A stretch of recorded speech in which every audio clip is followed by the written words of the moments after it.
noches, bienvenidos a Opina Bogotá, el espacio para la opinión y el debate en el canal Capital. Como siempre, un saludo muy cordial a toda nuestra audiencia. El senador Roy Barreras del partido de la U ha lanzado un libro. Les voy a decir cómo se llama el libro. El culo de Antanas, diatriba para todos. Un libro de humor sobre la política en Colombia, en boca de uno de los políticos quizá más representativos de este país. Vamos a hablar de este tema esta noche con nuestros invitados, pero también del escándalo de Brecht, del proceso de paz con el ELN que no avanza, del diálogo entre el gobierno nacional y los estudiantes con miras a fortalecer la educación pública. Erika Fontalvo, muy buenas noches y ahí está el libro. El culo de Antanas, me encanta el título, además muy oportuno, porque lo único limpio, dice uno de nuestros invitados esta noche, precisamente el senador Roy Barreras, lo único limpio en el país, y vaya que sí es una frase para estos tiempos, es el culo de Antanas Mocus. Ahora bien, Yesid, en este tema que usted analiza, por lo menos para que lo comentemos, lo que tiene que ver con el ELN, claramente el gobierno le está acercando los espacios a este grupo armado al margen de la ley y en las últimas horas ha hecho un requerimiento a través de la Cancillería por solicitud del Alto Comisionado de Paz al gobierno de Cuba, país donde se presume que estaría el máximo jefe del ELN, Nicolás Rodríguez Bautista, alias Gavino, para que haga efectiva la circular roja de Interpol que en este momento existe contra Gavino. Y entre otras cosas, muchos analistas, entre ellos Ariel Ávila, subdirector de la Fundación Paz y Reconciliación, indica que es probable que Cuba tome en consideración esa solicitud para evitar nuevas acciones del gobierno de Estados Unidos. Mire usted cómo todo podría terminar en que se le cierran los espacios de negociación y del diálogo al ELN, y eso evidentemente daría al traste con cualquier posibilidad de restablecer esa interlocución con esta guerrilla. Bueno, para hablar de todos estos temas, esta noche nos acompaña la reconocida analista política Silvia Duchamp. Como siempre, Silvia, buenas noches, gracias por estar aquí en Opina Bogotá de Canal Capital. Gracias a ustedes, gracias Erika. Estrenando Luca, además, y la veo ya con el libro ahí asegurado. Ya lo tengo, me lo robé hace unos minutos, porque acaba de salir y está calientico todavía. Claro, y nos acompaña el autor del libro, el senador Roy Barreras del partido de la U, que está estrenando libro, no se cambia por nadie, ya dejó la poesía, ahora incurrió en la diatriba política. Senador Roy Barreras, buenas noches. Buenas noches, muchas gracias por la invitación, buenas noches a todos, así es. Y ayer hicimos además un stand-up comedy para hacer un lanzamiento Se estrena como distinto, comediante de manera oficial. Pero además por una razón, cuando escribimos este libro, El culo de Antanas, empezamos con esa frase.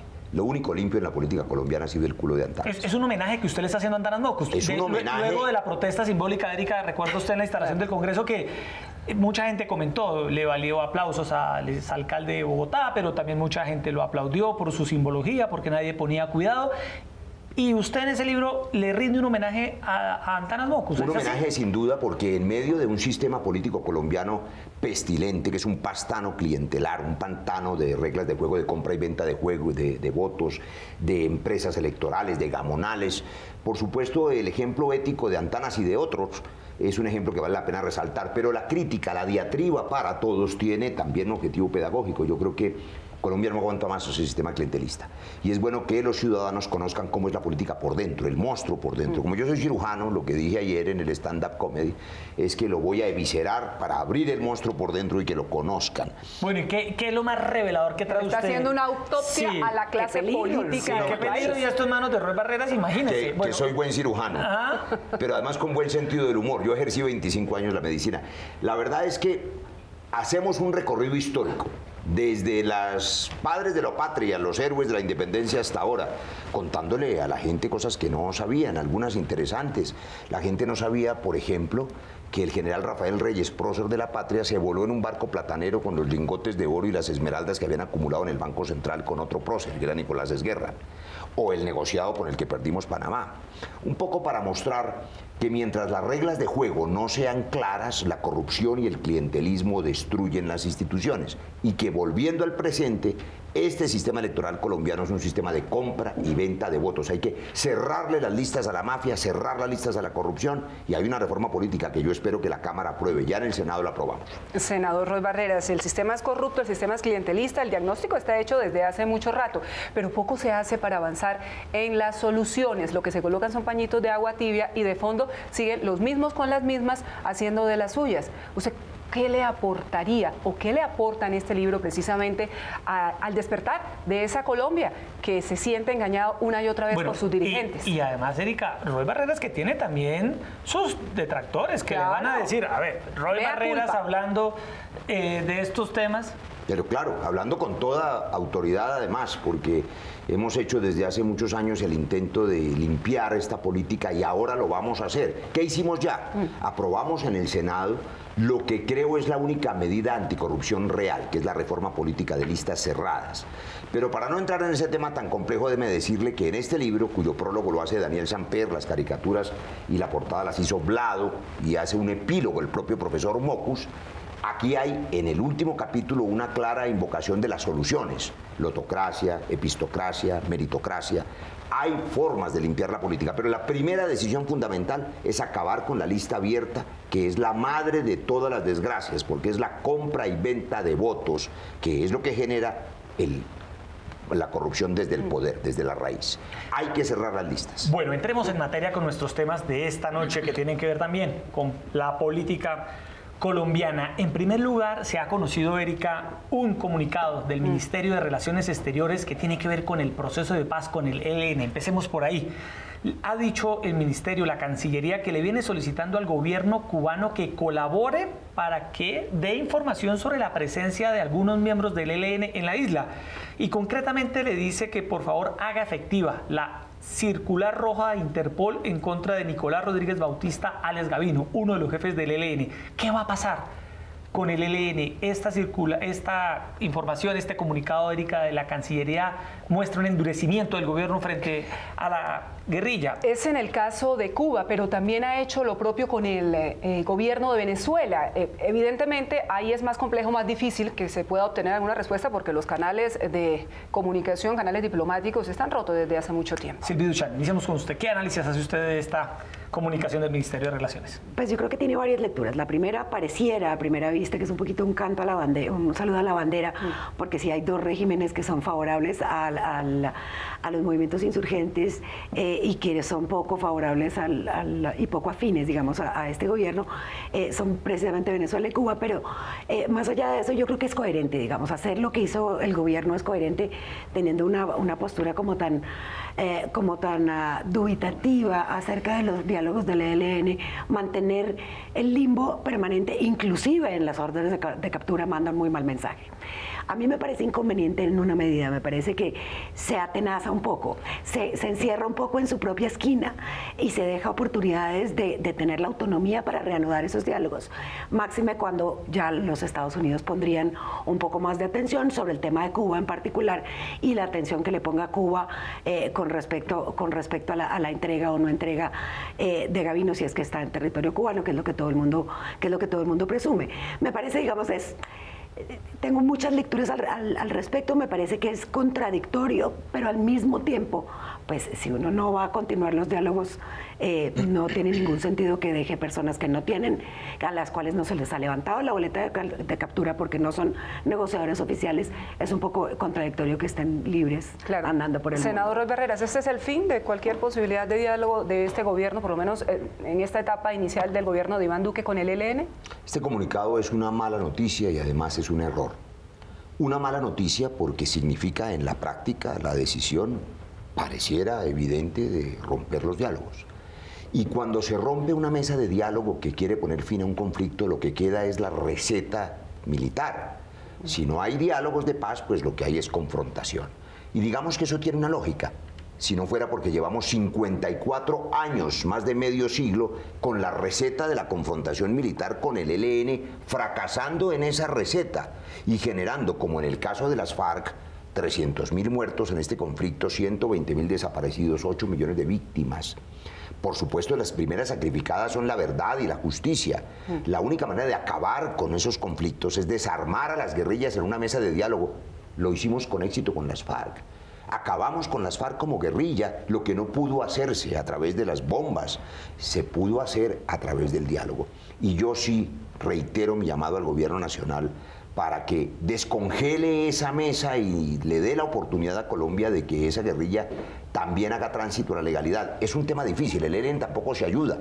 Siguen de manera increíble y deleznable secuestrando lo que parece no solo una torpeza, sino es un crimen atroz.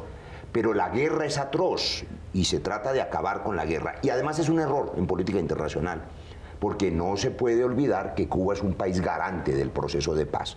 Poner al país garante contra la pared a extraditar o capturar una de las personas que hacen parte de un proceso de paz es una situación muy compleja. Anticipo dos cosas. Gavino está en Cuba y seguramente lo que el ELN va a hacer o debe hacer es incorporarlo a la mesa de diálogo.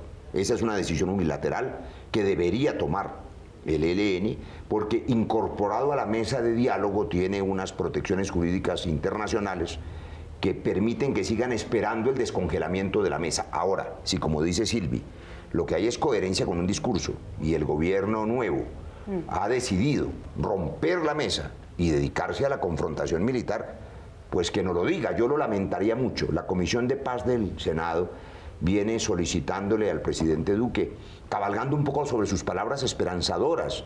Yo aplaudo lo que él dijo en su foro de paz en París.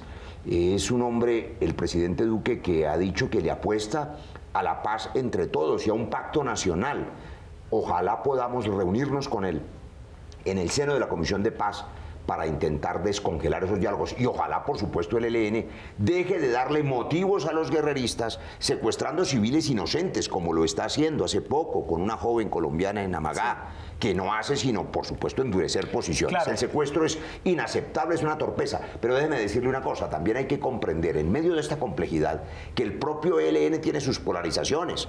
Hay unos personajes que son guerreristas, y me temo que algunos dedicados al narcotráfico exclusivamente, y otros, digamos, con jerarquía política, que entienden que el conflicto militar no tiene sentido y quieren la paz. Pero mientras más le cerremos la mesa de diálogo, más ganan los militaristas y dejan sin argumentos a los que quieren dialogar. Así es, Silvi, el presidente Duque había dicho en su discurso de posición que se iba a tomar un tiempo para evaluar, para ver exactamente si el ELN tenía o no interés en continuar con las negociaciones. Le puso unas condiciones, entre ellas concentrar la tropa y demás. Pero vemos sobre todo devolver a los secuestrados. Y liberaron 10. Exacto. Sí. Y liberaron 10. Pero han pasado ya más de 100 días de ese anuncio y en estos momentos en Colombia hay incertidumbre sobre lo que pueda pasar.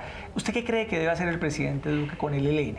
Yo creo que estamos cabalgando en la peor situación, es en la ambigüedad de parte y parte. Como decía Roy hace un segundo, hay unas señales sumamente contradictorias por parte del ELN, que por un lado dice que quieren sentarse de nuevo y muestran las fotos de las sillas vacías de la contraparte, pero por otro lado secuestran. En la semana pasada solamente hubo no sé cuántos atentados al oleoducto, creo que fueron 4, y no es esa la manera de convocar al diálogo, claramente.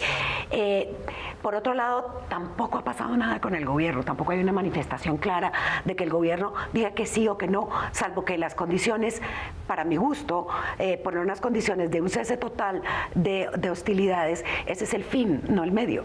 Entonces es difícil que cedan a la finalidad, porque así fue con las FARC. Las FARC se sentaron en el medio del conflicto y fue lo único que facilitó que tomara tracción eso, que terminó, por supuesto, en un par de ceses unilaterales antes del cese bilateral y definitivo. Pero claramente sí, esas condiciones no se están cumpliendo.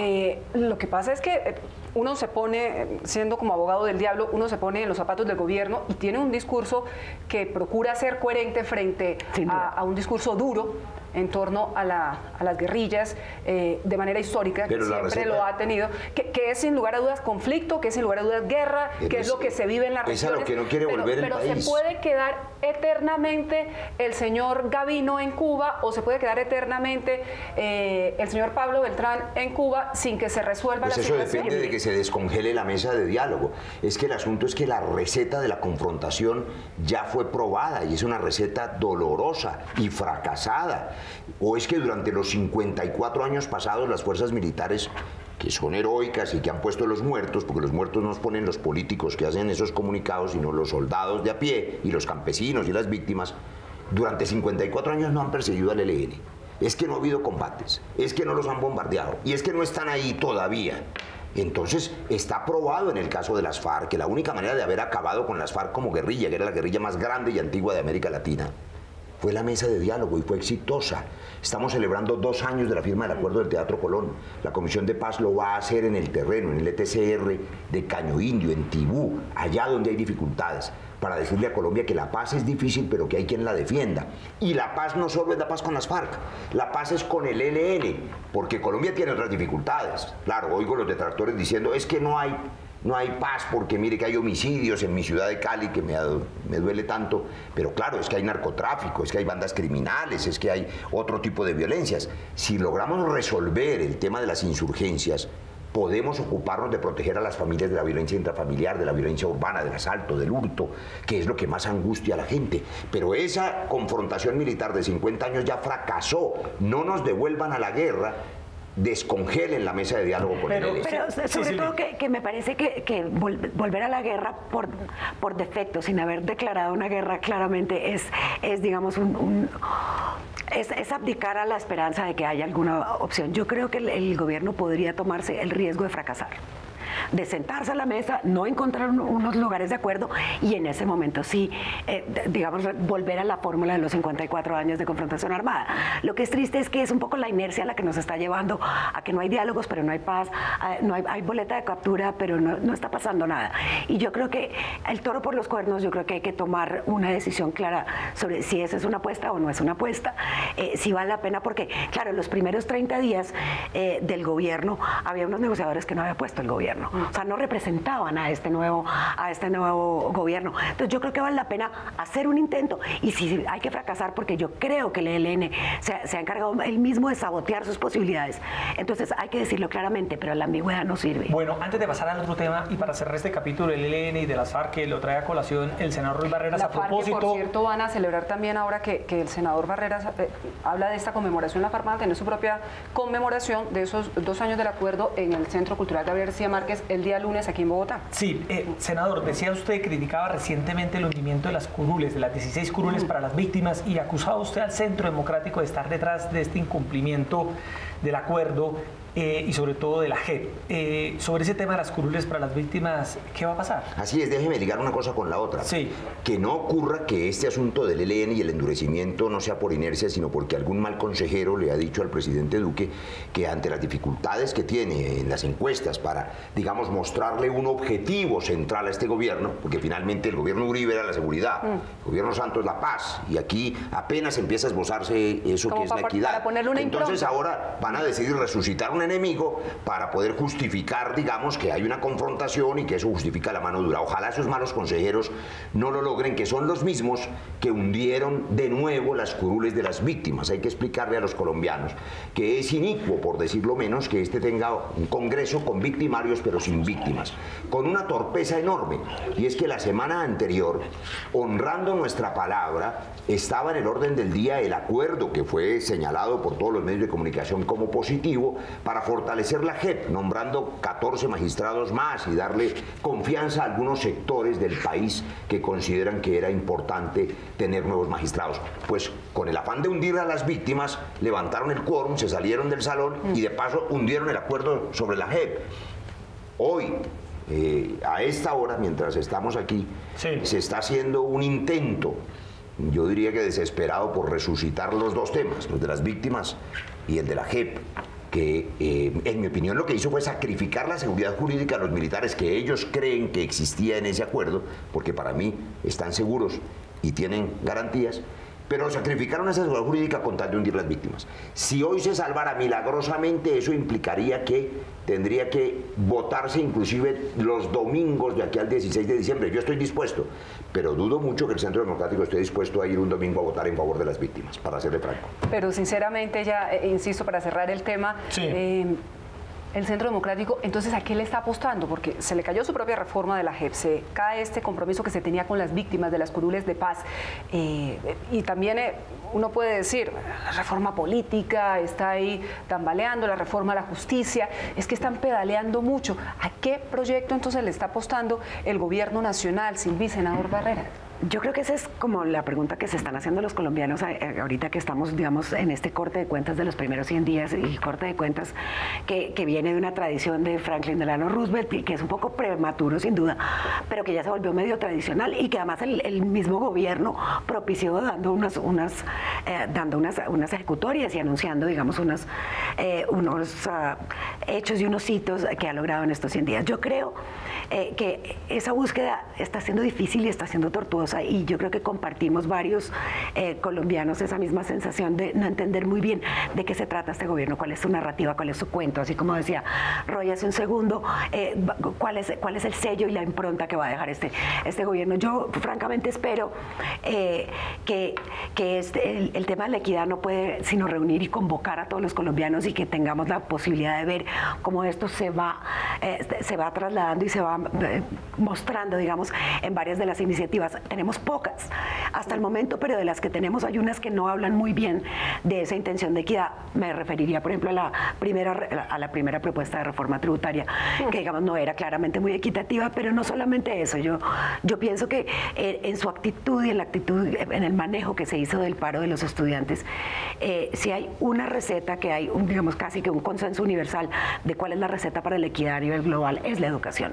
Y el manejo que se le dio al tema del paro estudiantil no parece que vaya a ser por ese lado, pero yo creo que hay buenas oportunidades. Yo creo que hay también unos ajustes, unas dificultades de nuevas maneras de entender la política, de relacionarse con el Congreso. Hay que darle tiempo, pero yo coincido con usted, hay una dificultad en ver cuál es el norte. Bueno, entremos al otro tema que ha ocupado la atención, Erika, desde hace varios días de la opinión pública en Colombia, que tiene que ver con el escándalo de Brecht. Dos ingredientes adicionales se han sumado en las últimas horas a este gran escándalo. En primer lugar, la familia de Jorge Enrique Pizano ha señalado en un comunicado que pide que en primer lugar no se haga política con este tema y que se revelen en su integridad todas las grabaciones. Asimismo, crece el debate sobre la necesidad de contar o no con un fiscal especial para que investigue el caso de Brecht. Se ha pronunciado en ese sentido el propio presidente Iván Duque, que ha dicho que él cree que se necesita un fiscal ad hoc para este escándalo.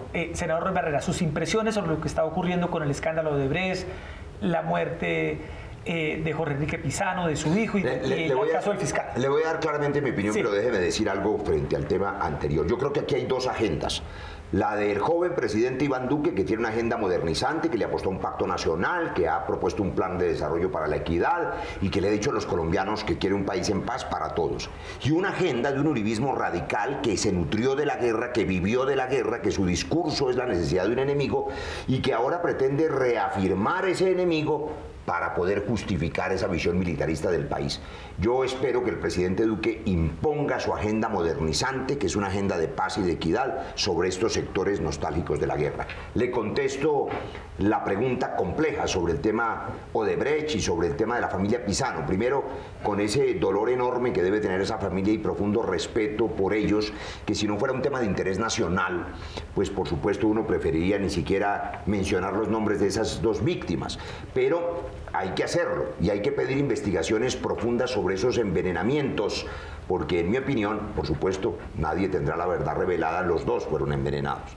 Hay que recordar que el padre fue cremado y que las muestras de humor vítreo, lo digo como médico, que se tomaron, son insuficientes para determinar si había o no veneno. Pero medicina legal dictaminó que no había que hubiera envenenamiento. No, pues en las muestras precarias. Pero es que ahí hay cosas ilógicas. Y entonces, ¿qué hacía el famoso tarro de cianuro allí, que fue comprado días antes? ¿Existe alguna posibilidad de que si el señor no se envenenó, cómo explican entonces que el joven hijo Alejandro se tomó el famoso residuo del agua que nunca se tomó el papá, pero él sí se la tomó para envenenarse? Pero usted, y evidentemente, y estos casos hay que manejarlos con todo el rigor y todo el cuidado. Claro, pero por eso mismo, porque en el fondo, ¿qué hay allí? Si existe o no existe una mano negra superior, como decía el propio señor Pizano, capaz inclusive de ese tipo de crímenes para acallar a los testigos de procesos muy profundos. Sobre eso el país necesita la verdad y lo que no necesita es desestabilizar las instituciones. Y entonces le contesto, algunos pueden de manera facilista opinar que la mejor manera es tumbar al fiscal, que pues cuando se tienen tantas dificultades probablemente baste un empujón. Eso no me parece responsable, porque la incertidumbre sería peor. ¿Usted sabe qué ocurriría si eso pasa? Pues que se anticipa en 2 años el intento de ese uribismo radical de poner un fiscal de la extrema derecha, lo digo con toda claridad. Han querido hacerlo y eso sí no le daría confianza a lo que a mí más me duele, los derechos de las víctimas, el proceso de paz, las investigaciones que tienen que ver con la JEP y la justicia transicional. Entonces esto no es solamente el tema de Odebrecht. Claro. Me parece que la solución más sensata es la que se ha planteado ante la Corte Suprema de Justicia, la ha mencionado el propio presidente Duque, la propia vicefiscal, el señor procurador general ayer, y es que cuanto antes se nombre un fiscal ad hoc que se encargue de ese asunto oscuro de Odebrecht para que caigan los que tengan que caer, todos, los políticos, los de cuello blanco, los determinadores, los que se beneficiaron, inclusive los grandes empresarios que como en otros países también estuvieron involucrados. Es que aquí hay mucho delincuente de cuello blanco que se ha escondido tradicionalmente y se lava las manos con los de abajo, o con el Congreso, o con los funcionarios subalternos.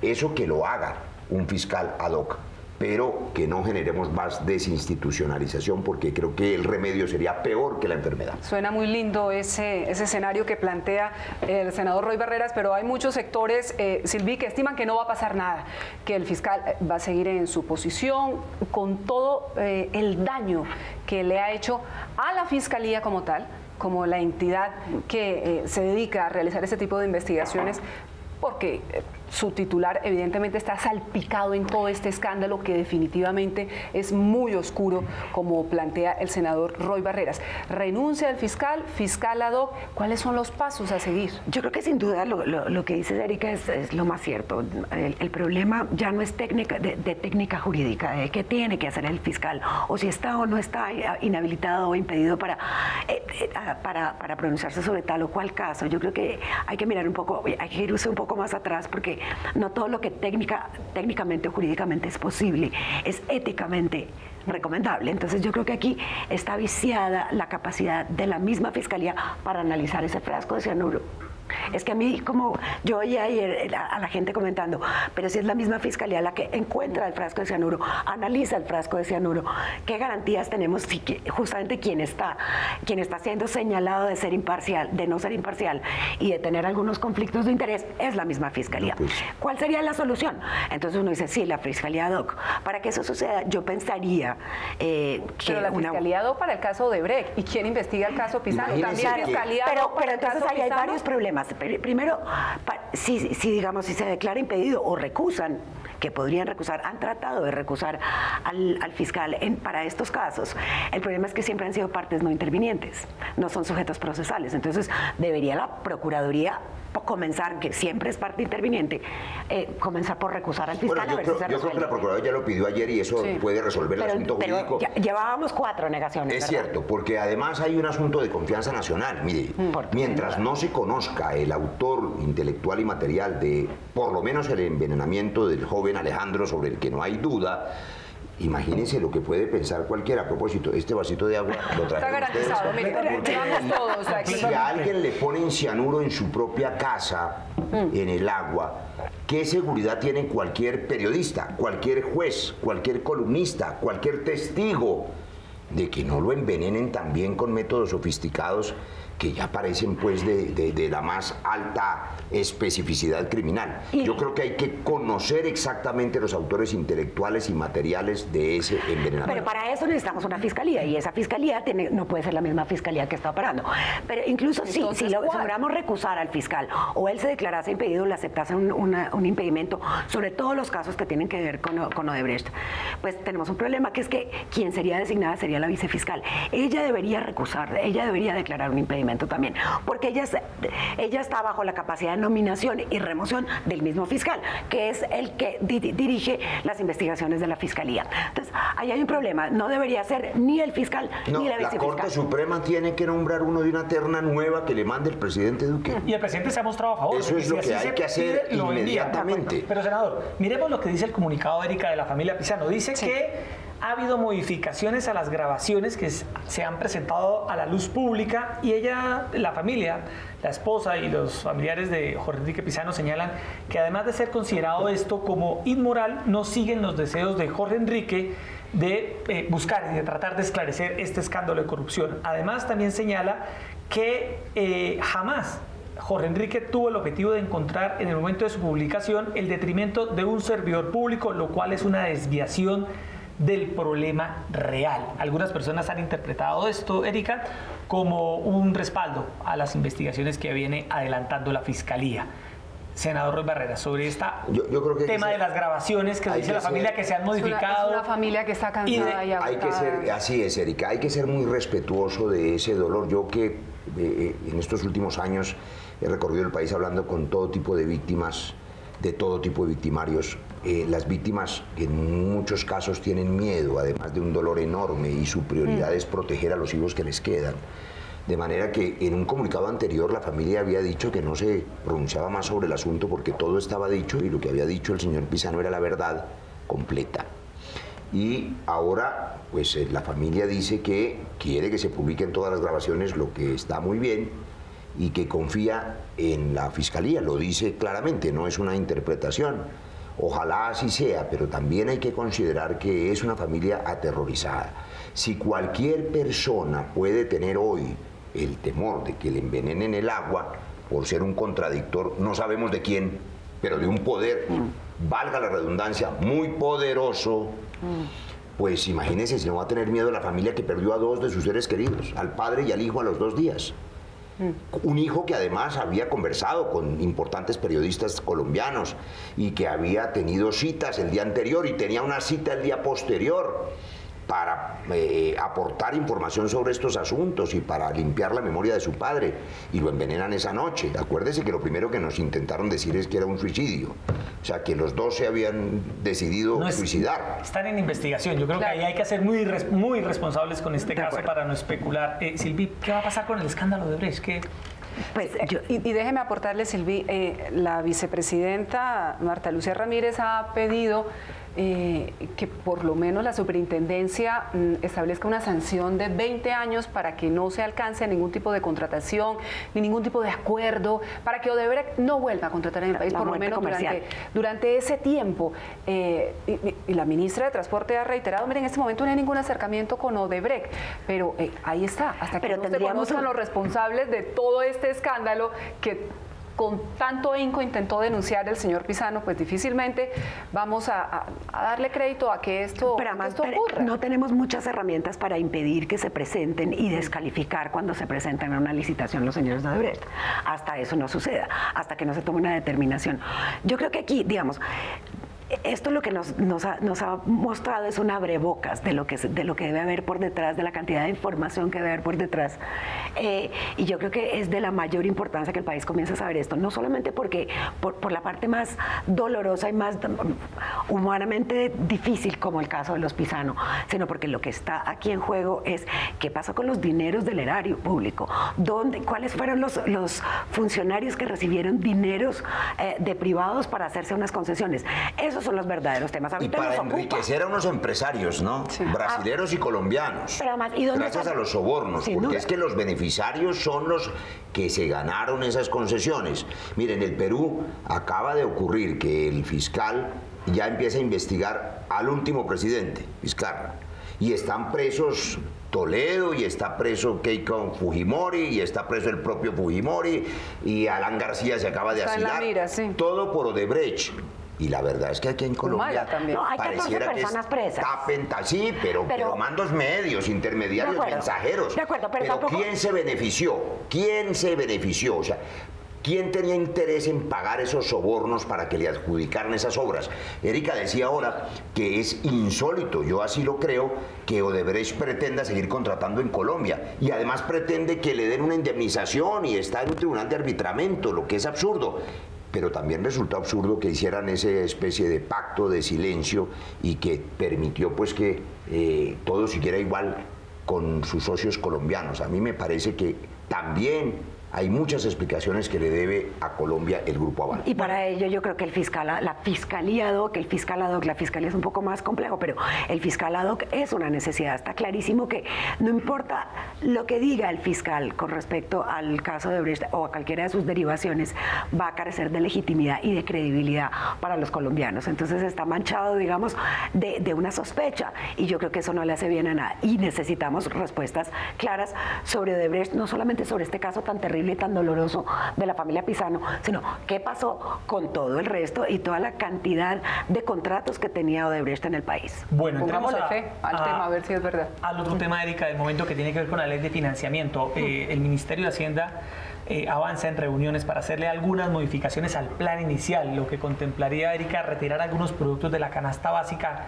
que finalmente no quedarían grabados con el IVA. ¿A usted no le parece, y a nuestros invitados, que eso era como una, el gobierno la planteó como una lechuga para utilizar un producto de la canasta básica familiar, y le han venido quitando cosas, le quitaron todo lo relacionado con cultura, con arte, con espectáculos, ahora le están tratando de quitar todo el tema de vehículos útiles escolares, servicios funerarios, vehículos eléctricos, pero el grueso, el tema del IVA, todavía hay productos que se mantiene. Que se mantiene. Los productos básicos, el pollo, los huevos, el pan, las frutas. Dicen que el huevo lo sacarían y el arroz. No lo han sacado. No lo han sacado. De manera que los únicos huevos que vale la pena ponerle el IVA son los 3 huevitos del presidente Uribe y de Carrasquilla.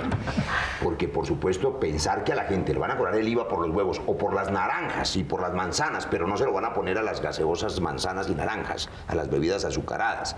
Eso no tiene sentido. Tiene IVA pero digámonos la verdad, Silvi.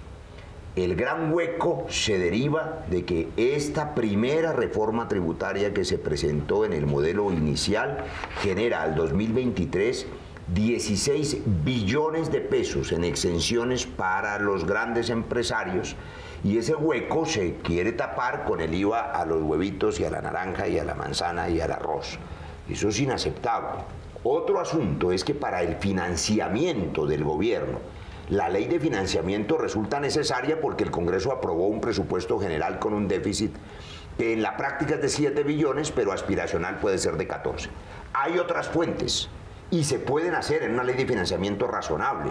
El precio del petróleo, que se calculó en $68 por barril, ya supera los 80, y eso significa un ingreso por lo menos de 6 billones adicionales para este gobierno que no los contemplaba, de los cuales solo se recauda el 80%. 4.8, diga usted 4 billones más.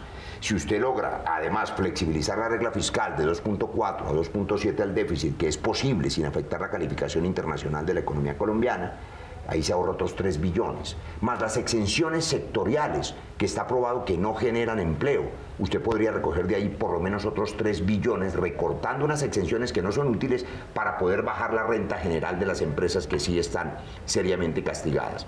Es decir, hay fórmulas económicas para aprobar una ley de financiamiento sin ponerle el IVA a los huevitos, al arroz, a la manzana y a las frutas. Sí, porque entre otras cosas, los ponentes dicen, bueno, se sacan ciertos productos e igual esto significaría 5 billones de pesos menos, pero con algo hay que llenarlo, con algo hay que tratar de tapar ese hueco. A no ser que no le rebajan impuestos a los empresarios. Pues yo creo que no hay una fórmula única, pero es una combinación de formas de lucha. O sea, lo que no podemos tener es muchas exenciones para los grandes dueños de las empresas, no a las empresas, porque yo sí creo que digamos que hay que tener mucho cuidado con la productividad. No, a los dueños, a los dividendos. Los dividendos, ¿no? Los patrimonios y los dividendos, que son los grandes regalos que hace esta reforma, deberían verse compensados para ser más progresiva, con menos castigo a la canasta familiar. Lo que alcancé a oír hasta hace unas horas es que habían avanzado para excluir algunos de esos productos como el huevo y el pollo y en fin, algunos productos verdaderamente básicos. La gran pregunta es, si esos no quedan grabados, ¿va a haber devolución? Porque si no hay devolución a los más pobres, entonces ahí sí que les va a golpear. A la clase media nadie le va a devolver. No, pero a las de la clase más baja que les iban a hacer esta devolución de 51,000 pesos mensuales. Pero imagínense si un ya señor de la clase baja pidiendo en la plaza de mercado que le den factura por el manejo de cebolla cabezona. No, porque no era contrafactura. Para poder reclamar. Era con el carnet de la patria. Suma. Exacto, con el carnet de la patria. Una suma a la cual uno tiene derecho al mes, compre o no compre el bien que está grabado con IVA. Los 51 exacto, pesos era por mensual, ni siquiera mensual. bimensual. Entonces no era contracompra, entonces era también un poco equivocado. Un anticipo, ¿no? Era un anticipo. Calculando lo que invertían las familias. Si no graban la canasta familiar, sino en una pequeña parte y no hacen la devolución, eso sí que va a golpear a estratos 1, desde 1 hasta 5. Senador Roy, y Silvi, ¿qué va a pasar con el financiamiento? Usted que está en el Congreso, senador Roy Barreras, ¿esta ley de financiamiento va a salir muy peluqueada, como decimos popularmente, o se va a hundir? No, a ver, esto está en las comisiones económicas, aún no ha llegado a nosotros en las plenarias. Sí. Yo diría que hay que esperar cuál es la nueva reformulación del gobierno, porque todos estamos en la especulación de qué recorta, qué pone, qué mete. El mensaje es claro, hay otras fuentes de ingresos sin golpear, por ejemplo, a los pensionados, que ya aportaron toda su vida, ni a los trabajadores, ni a la clase media, ni a los alimentos, ni a la canasta familiar. Sí hay otras soluciones.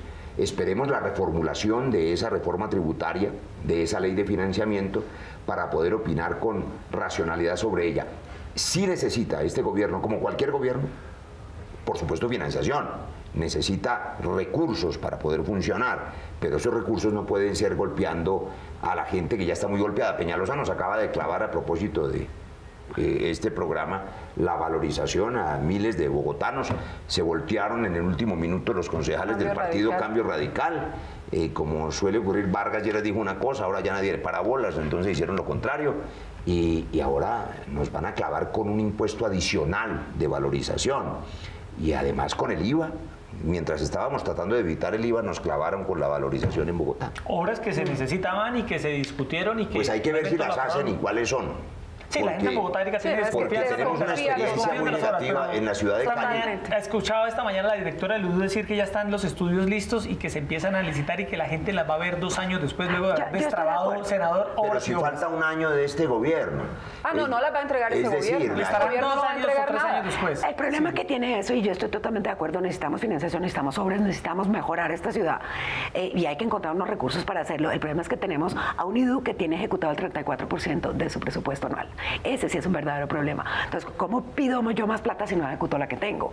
Ahí es donde yo creo que eso genera un poquito de molestia.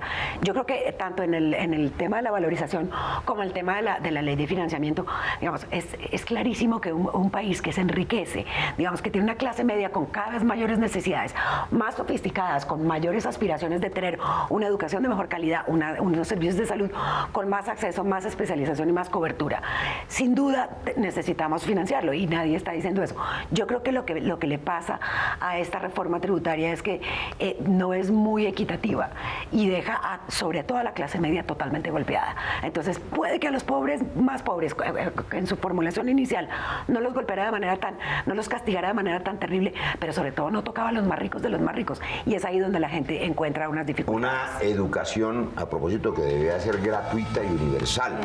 Y no debería generarle costos ni a la clase media ni a nadie, porque es el pilar de la... Pero tenemos que pagar por ella, claro. Y además les cobran a los padres. Aprovecho para hacer aquí una denuncia amable. Muchos colegios, aprovechando el gran amor que todos los padres tenemos por los hijos, no me pasó a mí, pero le ha pasado a personas cercanas.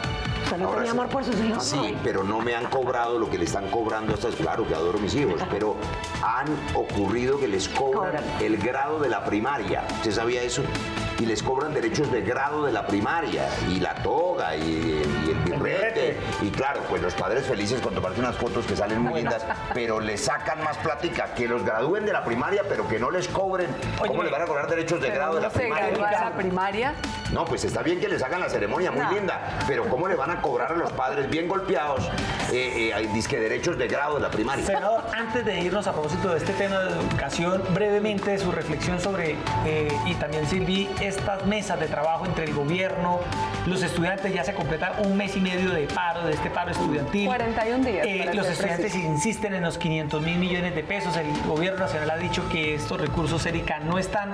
Una reflexión, iniciemos con usted, Silvi, para cerrar sobre este tema. Yo creo que, digamos, los estudiantes iniciaron esta conversación y nunca fueron invitados a la solución. Entonces yo creo que, digamos, desafortunadamente al gobierno le costó los 500.000 más 1.3 billones que sacó de otros lugares de manera... De las gobernaciones. De las gobernaciones y de los territorios. Y nunca hizo partícipes de la conversación a los estudiantes. Yo creo que fue una gran oportunidad perdida. Y yo creo que fue con un costo político que vimos las encuestas lo que están reflejando, con un costo gasto político terrible, pero sobre todo que más allá de la plata y más allá de la financiación, yo creo que sí nos merecemos como sociedad una gran conversación sobre el tema de la educación y cómo vamos a hacerlo, no solamente la superior, que por supuesto necesitamos encontrar fuentes de financiación más estables, pero tenemos que conversar sobre esa financiación. Se tiene que hacer con un subsidio a la demanda o a la oferta, porque no puede ser que siempre empujemos a pilo paga como el problema. Y además, Silvi, grandes conversaciones de verdad temáticas, no solamente de plata. Pero además sobre la calidad de la educación sin que duda, le ofrecemos a y los la hijos. ejecución. Y sobre la educación preescolar, que es fundamental, es en los primeros añitos de vida de los niños, de las niñas, que se estimula esa corteza cerebral. Se necesita educación preescolar gratuita, masiva, universal. Claro, hay que hacer una gran revisión y hay que aumentar la inversión en educación. Pero le digo, siempre hay ejercicios de financieros cuando se asume la responsabilidad del Estado para que aparezca dinero. Le anticipo, por ejemplo, un escenario que puede ser perverso. Si la decisión con la que empezamos este programa de romper los diálogos con el ELN termina en exacerbación de la confrontación militar, le aseguro que eso va a costar más de 500.000 millones en bombas y en bombardeos y en operaciones militares y en vidas humanas perdidas, mucho más que lo que costaría darle los 500.000 millones a los estudiantes para que tengan educación de mejor calidad. Y un último comentario acerca del tema de la educación. Yo creo que es importante no solamente que hablemos de esos temas, sino que hablemos también con otros actores del sector sobre la pertinencia y la transparencia del gasto público en educación. Porque no puede ser, digamos, que esta conversación la tengamos de que necesitamos más plata, y hay muy poca rendición de cuentas, hay muy poca transparencia, hay una corresponsabilidad también de los maestros, de los rectores, y detrás de la autonomía universitaria, o que todo el mundo habla de la autonomía universitaria y el tema que ha dado, son los recursos de todos los colombianos y nos merecemos mucha transparencia y mucha eficacia en el gasto, con mucha calidad. Tenemos que ser capaces de evaluar y tenemos que ser capaces de medir y demostrar. Pero sobre todo la calidad de la educación, déjeme insistir, educación primaria, sin secundaria. duda. Mire, yo tengo que dar testimonio. Yo soy hijo de la Universidad Pública, yo soy médico de la Universidad Nacional de Colombia, hice sociología en la Universidad del Valle, ambas universidades públicas. Y por supuesto allí, con las uñas muchas veces, con edificios deteriorados que se están cayendo, la calidad de la educación de las universidades públicas es muy buena, muy alta. La investigación también lo es. Deteriorada la educación de muchas universidades de garaje, que por supuesto ni siquiera pasan las evaluaciones de los pares académicos. De manera que yo no pongo en duda la calidad de la educación pública, pero sí pongo en duda el hecho de que no haya una evaluación de la calidad de la educación desde el preescolar hasta el ingreso a la educación universitaria. Bueno, pues ahí están, Erika, las opiniones de nuestros invitados esta noche a propósito del libro del senador Roy Barreras. Gracias por estar esta noche. Y espero que se diviertan. El libro, claro, es una autopsia, pero para que no se aterren, los va a hacer reír, porque es una sátira y por tanto es un ensayo. Yo creo que se lee en una sentada, ¿no? Es un ensayo de humor crítico, claro, una sentada, sobre todo si se sienta en Julio de Artán. En el 4 letras que usted trajo ahí precisamente. Ya lo tiene ahí. Acá lo tengo, pero es prestado. Ahorita lo voy a devolver y me voy para la librería nacional.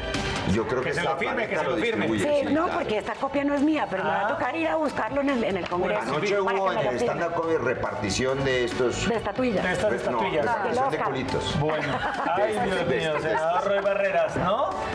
Silvi, gracias por estar esta noche con nosotros. Erika, a la audiencia. ¿Se va a leer el libro del senador Roy Barreras? Por supuesto, porque quiero ver en qué parte él se hace también su propia autopsia. En varias partes, Sí. en varias partes. Porque la única manera de destripar el monstruo de la política y mostrarlo es conocerlo por dentro.